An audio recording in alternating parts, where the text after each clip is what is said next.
I'm an S-rank Omega. The Cole family adopted me.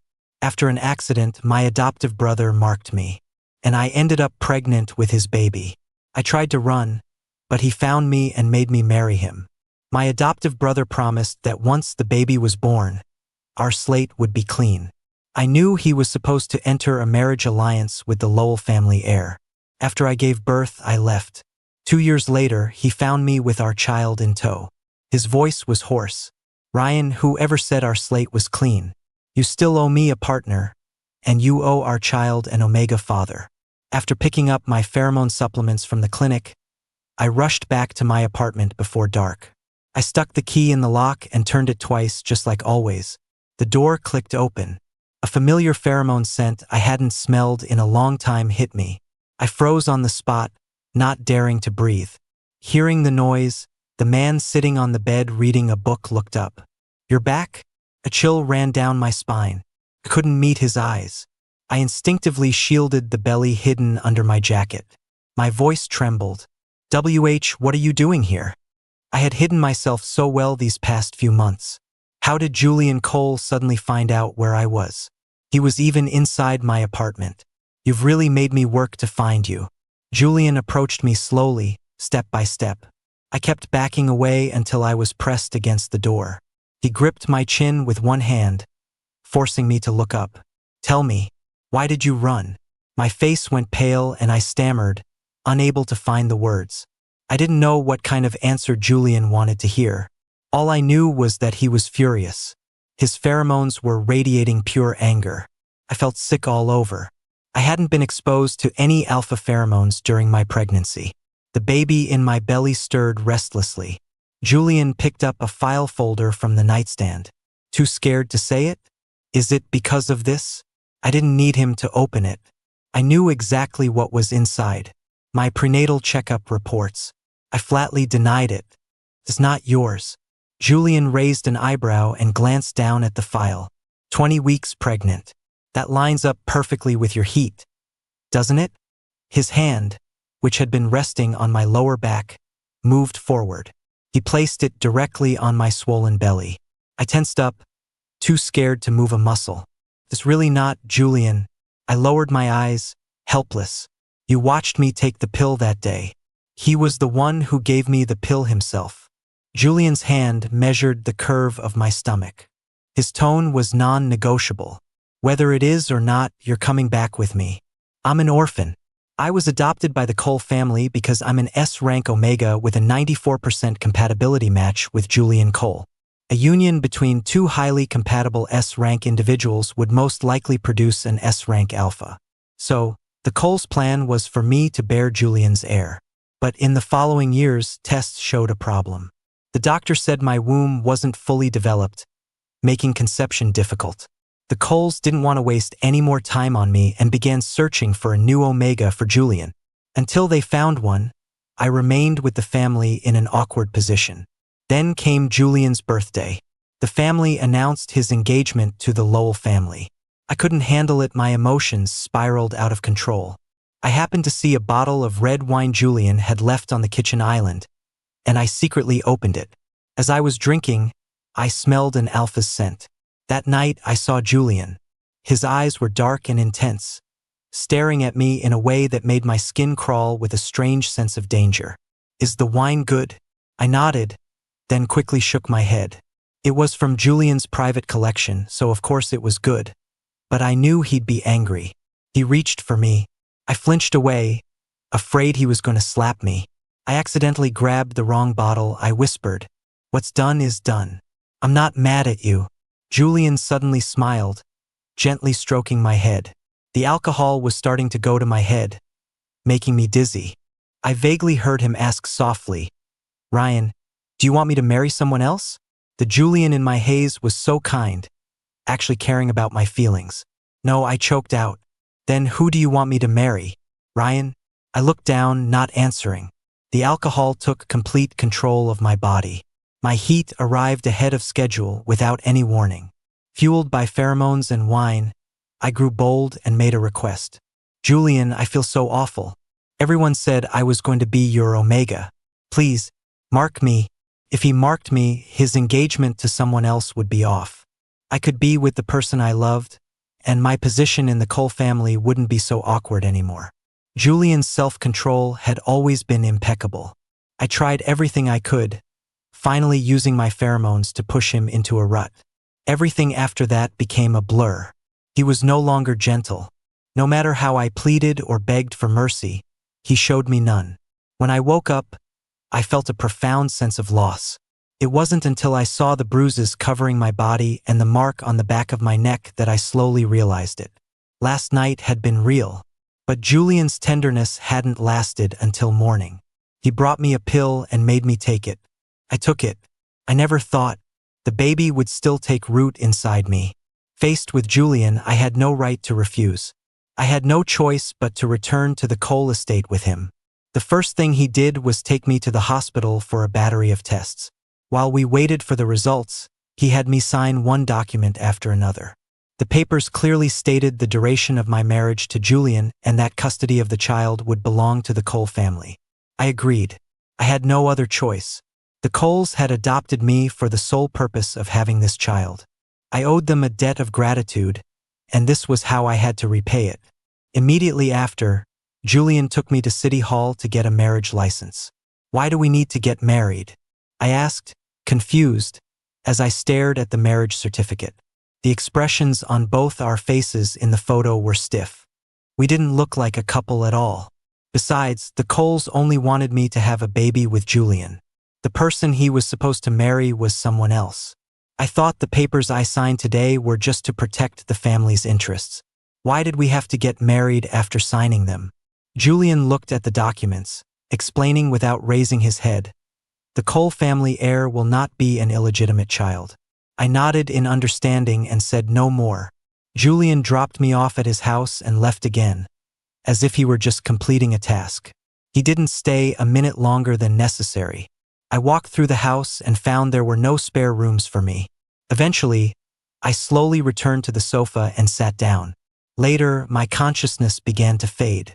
Someone was calling my name in a low voice. A soft, warm, wet touch on my face startled me awake. I opened my eyes and met Julian's deep gaze. "Why aren't you sleeping in bed? There are no other rooms." Julian's expression suddenly turned cold. His hand moved to my pregnant belly. "The baby's this big already, and you're still thinking about sleeping in a separate room?" I froze, then dumbly shook my head. It wasn't what I wanted. It was that I didn't dare. Julian hated being disturbed and especially disliked people entering his room without permission. Our marriage was temporary, a means to legitimize our child's birth.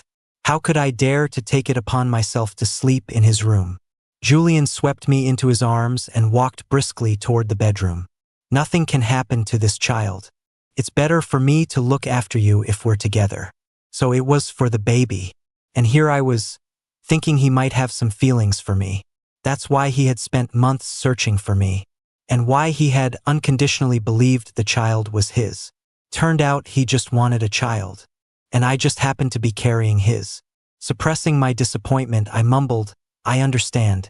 The Cole family valued the child in my belly more than I could have imagined.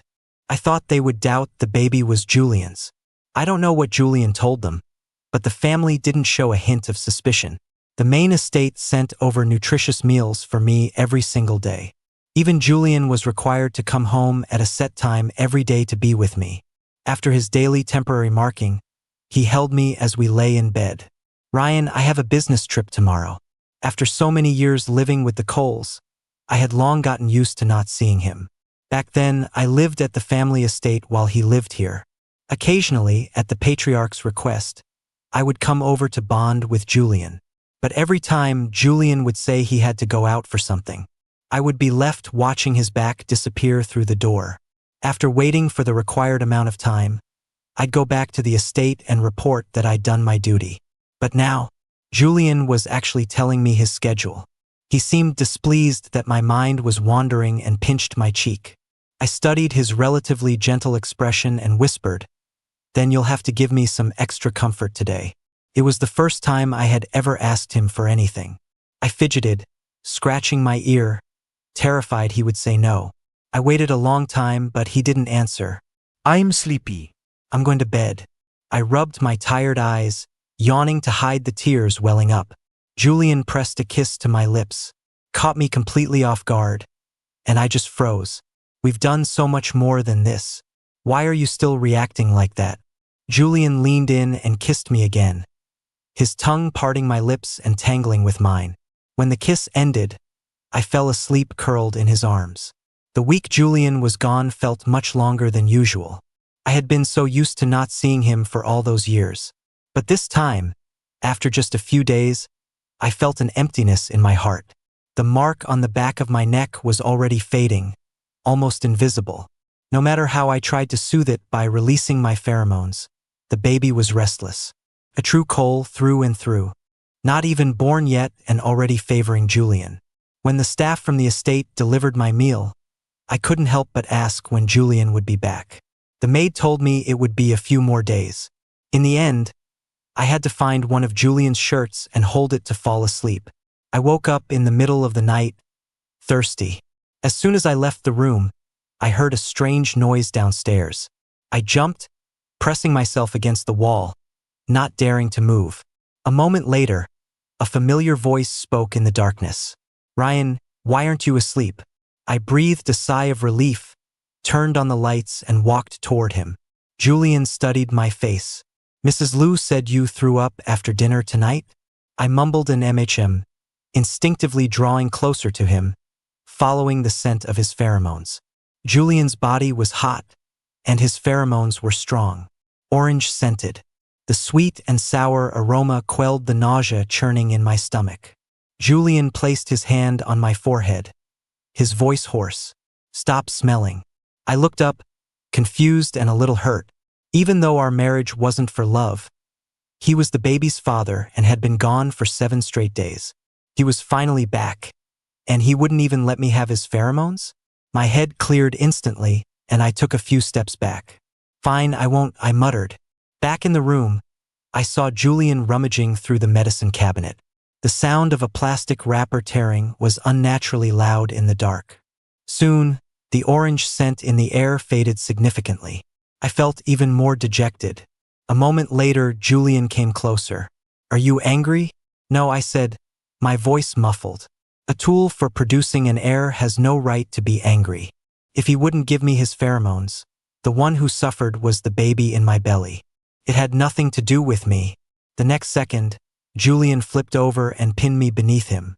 In an instant, the chaotic images from that night flooded my mind. Now I was the one whose body was burning up. I swallowed hard, and my scent gland throbbed twice. Julian's thumb caressed my cheek as he asked, "Are you angry because I wouldn't let you scent me? Or for some other reason?"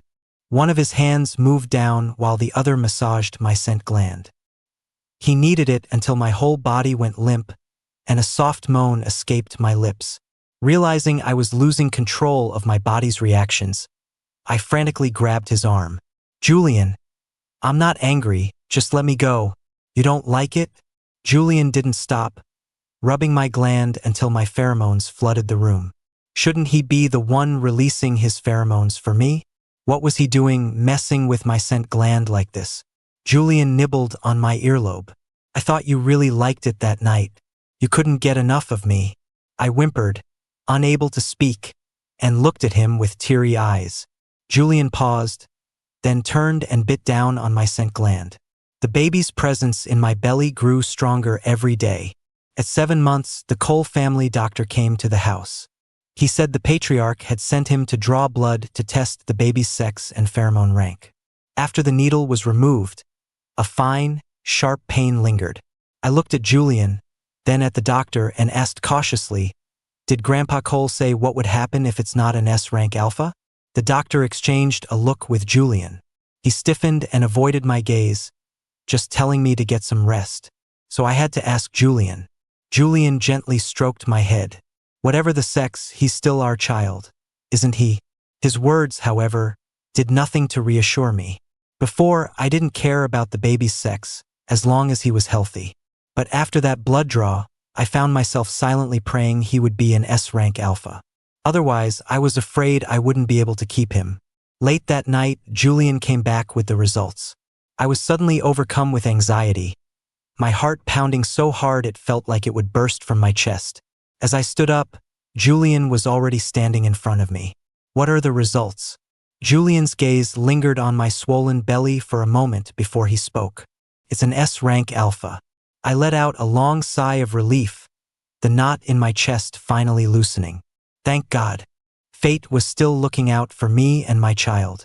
Julian also looked visibly relaxed and reached out to hug me. You've worked so hard, Ryan. Grandpa wants to see you. He's hosting a party at the estate next week. He wants you to come and chat with him. I wasn't paying attention to his words. My head bowed as I stared at the report over and over. Soon, the day to visit the Cole family estate arrived. The patriarch saw me alone. It was Mr. Cole who had orchestrated my adoption. I had always been grateful to him but also terrified of him. He had given me everything I had now. He could also take it all away. His sharp eyes swept over my swollen belly before landing on my face. Ryan, how have you been lately?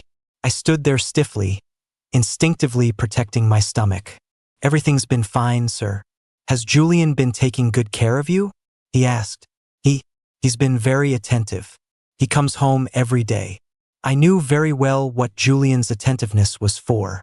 Good, the patriarch said, taking a sip of his tea. Julian told me the child is an S-rank alpha. You know this child will be the heir. You must be careful with everything. You should know what you can and cannot do. The Cole family won't treat you unfairly, but don't get any ideas you shouldn't have. He glanced up at me, his eyes full of warning. My fingertips went cold. I had to dig my nails into my palms to maintain a calm facade as I quietly replied, I understand, sir. Mr. Cole closed his eyes again. It's Chris's birthday today. Go on downstairs and hang out with him. I felt like I'd been granted a pardon and practically fled the suffocating study. Downstairs, the banquet hall was a sea of elegant clothes and glittering jewels, filled with the clinking of glasses. The patriarch had called Julian away, so we couldn't leave just yet. I had no interest in joining the festivities and found a quiet corner to wait for Julian. Chris had never liked me, not since we were kids. I tried to avoid him, but he made a point to corner me. Chris's voice was full of mockery and disdain. Well, if it isn't our family's greatest contributor. How honored I am that you'd attend my birthday party while you're so heavily pregnant. All eyes in the vicinity suddenly turned to us, filled with scrutiny and curiosity. I couldn't sit still, feeling nothing but shame. I lowered my head, wanting to leave. Chris blocked my way. What's the hurry? Let's chat for a bit, Ryan. I dug my nails into my palm, not wanting to cause a scene. I need to go home. Chris looked me up and down, his gaze like he was examining an item about to expire. Ryan, you don't actually think that having my brother's baby makes you his omega for life, do you? No. Chris scoffed. It's just the two of us here. You can be honest. Don't tell me you don't like my brother. Don't you want to be by his side forever? My breath caught in my throat. I avoided his probing gaze. It was precisely because I wanted that. That's why I was pregnant with this child. Otherwise, I never would have been so bold as to use my pheromones to lure Julian. The baby in my belly suddenly moved. It reminded me of how Julian had been treating me lately. Ever since I'd started feeling the baby move, Julian had been interacting with him every night. He would tell the baby stories and play him prenatal music. The doctor said soothing pheromones could greatly alleviate the discomforts of pregnancy. So Julian gave me a temporary mark every single day. Afterward, he would stay by my side patiently, almost never leaving. What Chris was saying couldn't possibly be true. Julian wouldn't be like that. I met Chris's malicious gaze. This is between me and Julian. It's not your place to say anything. You really dare to dream, don't you? Chris's smile was cruel. Our family raised you for so long. You're just helping us by giving birth to an S-rank alpha.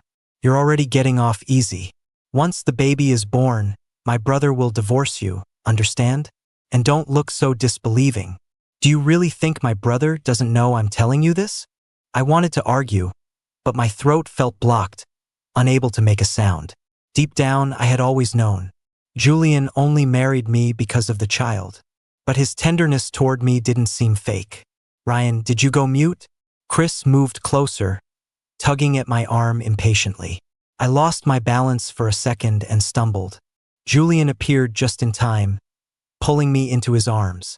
A thick, soothing wave of his pheromones enveloped me. Chris's face went white with fear. He scrambled to explain. Bro, I didn't do anything. He lost his balance on his own. I didn't push him. Julian's face was dark as he held me protectively, scolding, Chris, there's a time and a place for games. Chris apologized, looking defeated. I'm sorry. Julian swept me into his arms.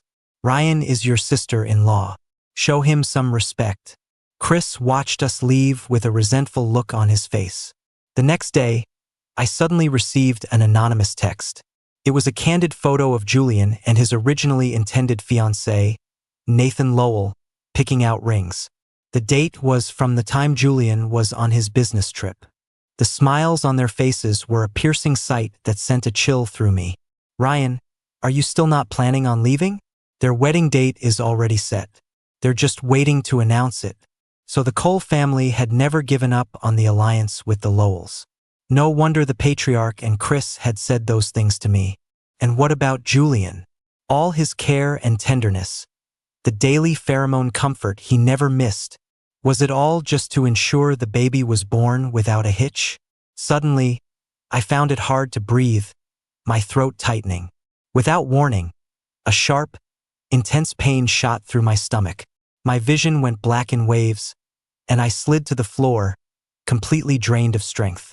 As my consciousness faded, I heard frantic footsteps and a maid's panicked cry. Mr. Ryan, what's wrong? Just then, the familiar scent of orange pheromones swept over me, thick with an unprecedented level of anxiety and fear. Ryan, don't fall asleep. Look at me. Julian was carrying me, striding quickly out of the house. My voice was a wisp of air. My stomach, it hurt so much. The engine roared, and the car shot forward like an arrow. On the way to the hospital, Julian kept trying to soothe me with his pheromones, his eyes filled with panic. I didn't know if he was worried about me or about something happening to the baby. During a brief lull in the contractions, I seized the moment of clarity and asked, Julian, once this baby is born, is my debt to the Cole family paid off? Julian's body clearly tensed. He gently brushed away the sweat-dampened hair from my face. I pressed on stubbornly. We'll be even, the Coles and I, right? Finally, his Adam's apple bobbed. His voice was low and clear. Yes. After you have the baby, you and the Cole family will be even. Once I had my answer, the searing pain returned. In that moment, I couldn't tell which hurt more, my stomach or my heart. All I could do was let the darkness swallow me whole. When I came to, the pungent smell of disinfectant filled my nostrils. The anesthesia hadn't worn off yet, but the crushing weight on my organs was gone. Julian came in from outside.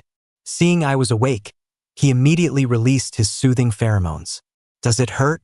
I shook my head gently, silently plotting my escape from this place. A moment later, Julian spoke again, his voice much hoarser than usual. Ryan, it's a boy. The forecast is an S-rank alpha. But he was premature, so he'll have to stay in an incubator for a while. He really was an S-rank alpha. So I truly had no chance of living with my child. I blinked hopelessly, my nose stinging. Julian opened his mouth, seeming to choose his words carefully. Do you want to see him? See the baby? Forget it. I was leaving anyway. It was better if I didn't. I was afraid that if I saw him, I wouldn't have the heart to give him to the Coles. I squeezed my eyes shut, as if that could block out the entire world. Ignoring Julian's hopeful expression, I refused in a raspy voice. No. The person by the bed seemed to freeze, his expression cautious. Just take a look. You're his Omega father. He's very cute. Once he's out of the incubator, I'll bring him over. Whatever you want, I said, turning my face away. Just go. I want to sleep for a while. I ignored him after that. As the anesthesia wore off, a dense wave of pain began to wash over me. I turned my head and watched Julian leave the room. Silently, I said goodbye. The moment he left, the patriarch's men appeared. "Mr. Ryan, it's getting late. It's time to go." Without any regard for the fact that I had just had a C-section, the man took me away. 2 years passed in a flash.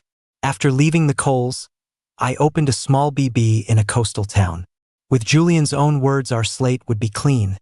I didn't have to live in fear of being dragged back like before. And I didn't have to feel as lost and out of place as I did living with the Coles. It felt so good to be out in the open. I turned into the cobblestone alley leading to my inn. Suddenly, a soft little bundle wrapped around my leg. A clear, plaintive little voice called out, "Papa." My whole body went rigid. I slowly looked down. It was a little boy, maybe 2 or 3 years old. His chubby little face looked strangely familiar, and for a moment, I was lost in a daze. Could it be him? Couldn't be sure. A wave of regret washed over me for not looking at him that one time. The little one called out "Papa" again. This time he said it very clearly. I bent down. "Sweetie, you have the wrong person." "No."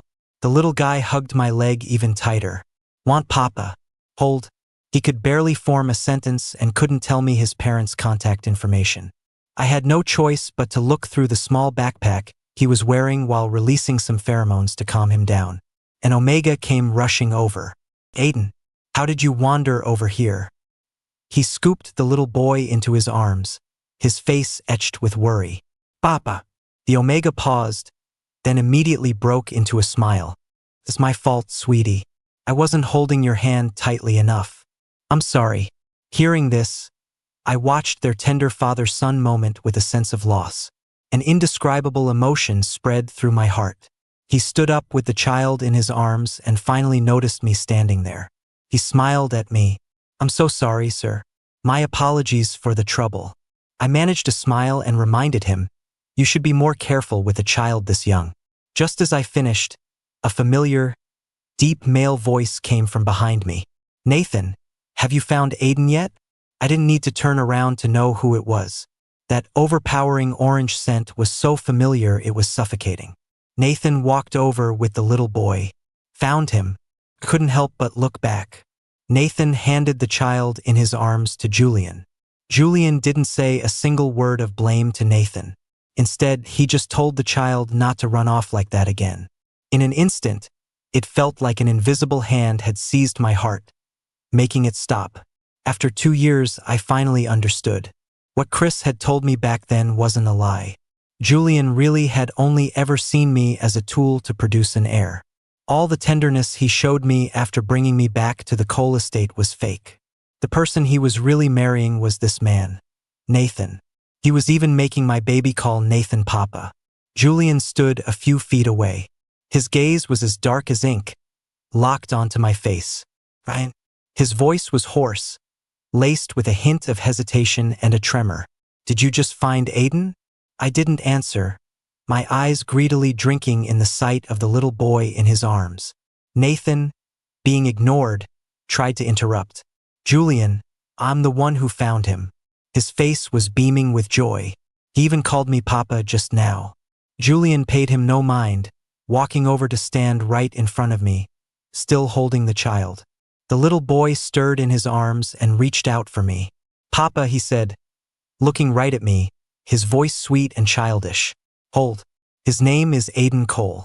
Ryan, do you want to hold him?" Julian nudged him a little closer. "He's a bit heavy, though." Meeting the little guy's expectant gaze, I almost couldn't stop myself from reaching out. I tore my eyes away, clenching my fists to control myself. I forced my voice to sound calm. "No, thank you. It's better if we don't have too much contact. You said it yourself, once the baby was born, we would be even. I've been keeping my promise. Please keep yours." After speaking, I glanced at Aiden. Perhaps because of my rejection, his little mouth was turned down in a pout, and his eyes were red. It made my heart melt, but I had to force myself not to look at him. Julian's arms tightened around the child, his face filled with desperation. "Ryan, whoever said we were even? You still owe me a partner, and you owe Aiden an Omega father." I was stunned. Being even was something Julian himself had promised. And now he was saying I still owed him? His partner, Nathan, was standing right behind him. What did he want from me? I didn't owe them anything anymore. I only resented them. They had been so protective of this child when I was pregnant. And now they were letting him get separated from them? If I hadn't found the child, who knows what kind of danger he might have been in. Julian, you were the one who promised. What's with this act now? Before I left, I couldn't help but glare at him, my voice cold. If your family can't even look after a child properly, you might as well give him back to me. Back at the inn, I stared blankly at my jacket. It seemed to still hold the faint, milky scent of Aiden. Along with it was a subtle, familiar hint of orange. Smelling the pheromones, my mind involuntarily conjured up images of them. Julian was much thinner than before, his features sharper and more defined. Aiden, on the other hand, had been raised to be plump and fair, utterly adorable. The wind chimes on the courtyard gate tinkled. A guest had arrived. I shook my head, forcing Julian's face from my thoughts. I fixed my expression, putting on a smile. But it froze when I saw who it was. It was Julian. He held the child in one arm and pulled a suitcase with the other. The child looked like he had just been crying, his eyelashes damp, and he seemed listless. When he saw me, his eyes lit up. But he didn't make a sound, just looked at me shyly. I instinctively glanced behind Julian. There was no one else, just him and the child. You? I looked at him warily. Mr. Cole, what can I do for you? Julian took out his ID, checking in. I smiled. Sorry, we're fully booked. I have a reservation. I checked, and sure enough, there was a reservation. I was running a business, I couldn't turn away a paying customer. Julian handed me his ID. His fingertips brushed the back of my hand, deliberately or not. I snatched my hand back as if burned and reluctantly checked him in. After taking the room key, Julian just stood there. He said, out of the blue, I sent Nathan back. I froze, my fingers unconsciously tightening. I didn't speak, nor did I look at him. He didn't seem to need my response and continued on his own. I've raised Aiden by myself. There's been no one else, and certainly not Nathan. Today was an accident. Aiden was sleeping and he took him while I was on a video call. My family has been pushing me to get involved with him for the past 2 years. I refused, so he tried to use Aiden to get to me.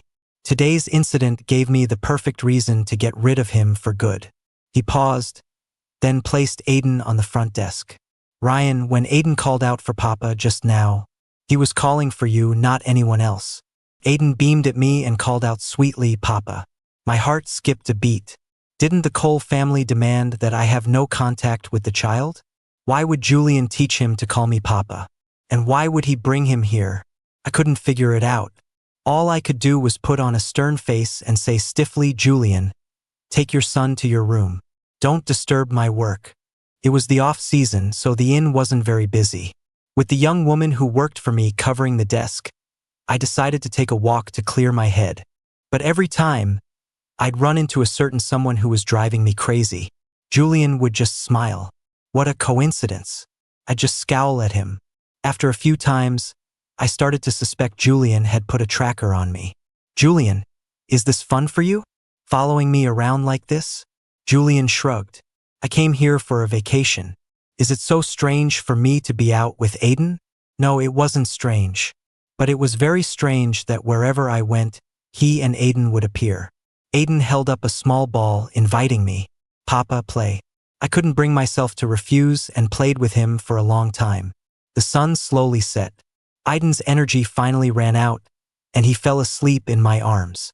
Looking at his peaceful, sleeping face, my heart melted completely. I should have gone through with my second plan to run away with the baby. Back at the inn, I placed the child on the bed. I lingered by the bedside, watching him reluctantly for a long time. I was just starting to scheme about how to get Julian to let me see the child more often. Suddenly, a shadow fell over me, enveloping me.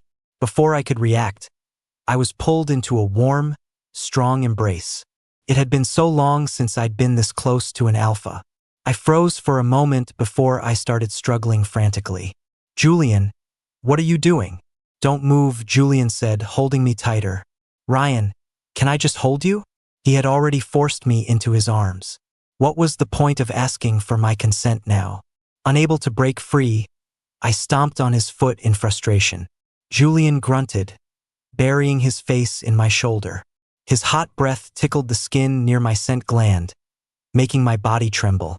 I bit the inside of my cheek and reminded him coldly, "Julian, don't forget we broke up a long time ago. What do you think you're doing, holding me like this?" Perhaps the reminder worked. Julian slowly released me and pulled me to sit on the edge of the bed. I stared at Aiden's little chest rising and falling, lost in thought. Julian spoke tentatively. "I can show you pictures of Aiden when he was a baby. Ryan, in exchange, will you let me hold you?" I had to admit the offer was incredibly tempting. For the past 2 years, the Cole family had protected Aiden so fiercely that I had no way of knowing anything about him. After a long internal struggle, I reluctantly agreed. "Okay." Julian opened a photo album dedicated to Aiden. While I was looking at the pictures, he pulled me contentedly into his arms. As a newborn, Aiden was tiny and frail. In Julian's hands, he looked like a fragile little doll. It was a world away from the plump, doughy, adorable boy he was now. Julian wiped a tear from the corner of my eye and leaned in to kiss it away. "That's all in the past. Aiden's quite a handful now. Even an alpha like me gets tired from holding him for too long." Why did you nickname him that?" "Because these past 2 years, he and I have both missed you so much." Julian suddenly leaned in to kiss me. I turned my head away quickly. He only managed to brush my lips. Julian looked at me, dejected, and whispered, "Ryan, I miss you so much. Please don't make me leave." After that day, Julian seemed to stop being a guest at the inn. He began to truly integrate into the daily life of the place. It was a small business, so I didn't have many employees. When a guest checked out, I was usually the one who cleaned the room. Julian always volunteered to help. He'd clumsily help change the sheets and tidy up. He patiently learned how to trim the overgrown flowers and plants in the courtyard, almost ruining one of my favorite plants in the process. He also tempted me every day with photos and videos of Aiden, just to earn a hug. Sometimes he'd push his luck and ask for a kiss. I reluctantly agreed, but nothing more. And little Aiden became my tiny shadow, following me everywhere I went. Whenever I had a free moment, he'd cling to me, wanting me to play with his toys or read him picture books. Sometimes he'd even help me water the little potted plants at the front desk. The picture of a family of 3 that had once only existed in my dreams was slowly becoming a reality right before my eyes. It was warmer than I ever could have imagined. Julian and Aiden had just vanished from the big city. When the patriarch found out, he sent several groups of people to the inn to find them. He even applied pressure and made threats. Of course, I was no match for Mr. Cole. On top of that, Julian had recently started asking me to sleep in his room at night to be with Aiden. When I refused, he'd show up at my door with Aiden in his arms, both of them putting on a pitiful act. His persistence was wearing me down. So the patriarch's pressure was actually a bit of a relief. I decided to talk to Julian. I would tell them to go back, and in return, he could just let me see Aiden more often. But Julian wouldn't agree. "Ryan, can we just not be apart anymore?" I stared at the closed gate of the inn and didn't answer. Julian licked his lips, studying my expression, and said softly, "Actually, the night of my birthday, I wasn't in a rut." I looked at him, stunned and confused. "Not in a rut?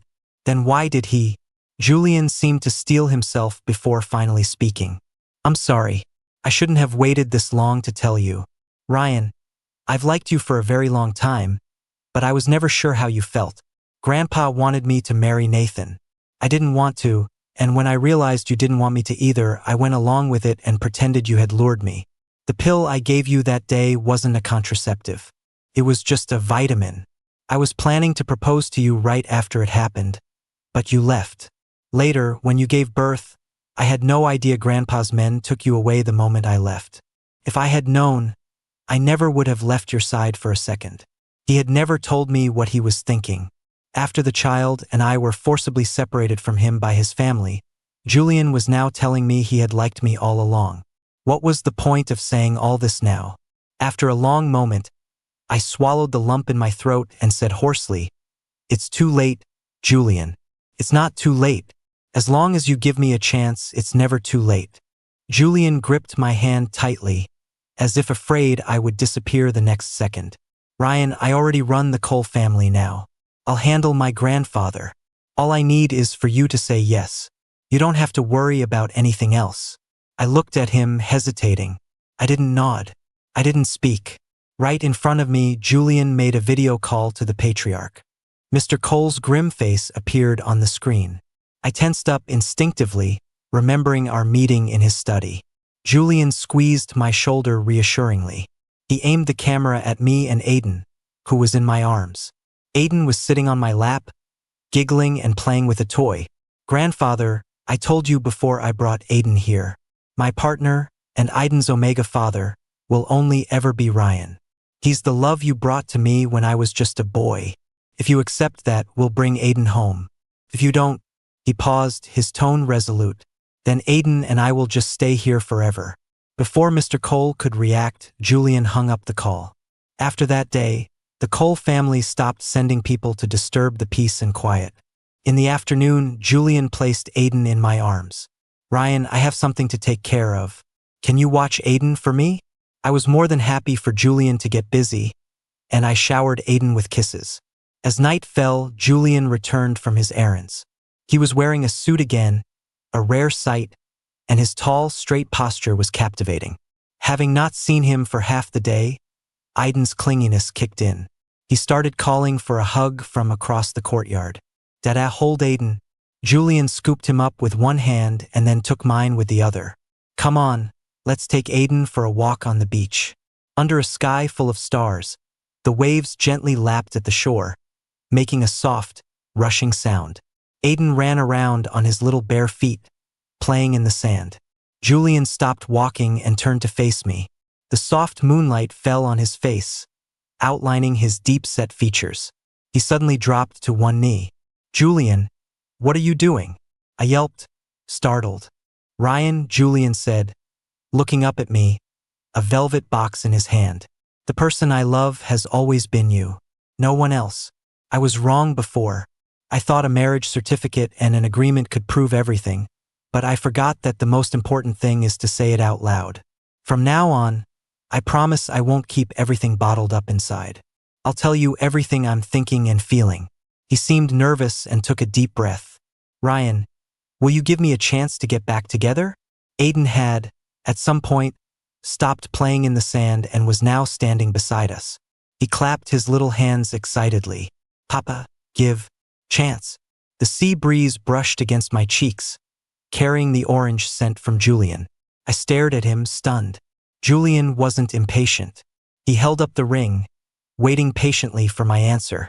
I looked at the two similar faces before me, one big and one small, and slowly extended my hand. Julian, I'll give you one more chance. I hoped he would keep his word and not let me down. Julian's hand trembled as he slid the ring onto my finger. He pulled me into his arms, overjoyed. He held me so tightly it felt like he was trying to merge me into his own body. A week later, a temporarily closed sign hung on the inn's gate. A car sent by the Cole family was parked at the end of the alley. Aiden was sleepy as I held him, rubbing his eyes drowsily. Julian finished loading the luggage, then turned to look at us, his expression gentle. Ryan, Aiden, shall we go home? Aiden waved his chubby little hands and repeated in his sweet, childish voice, go home. Then father and son both turned to look at me. I smiled and nodded. Yes, let's go home.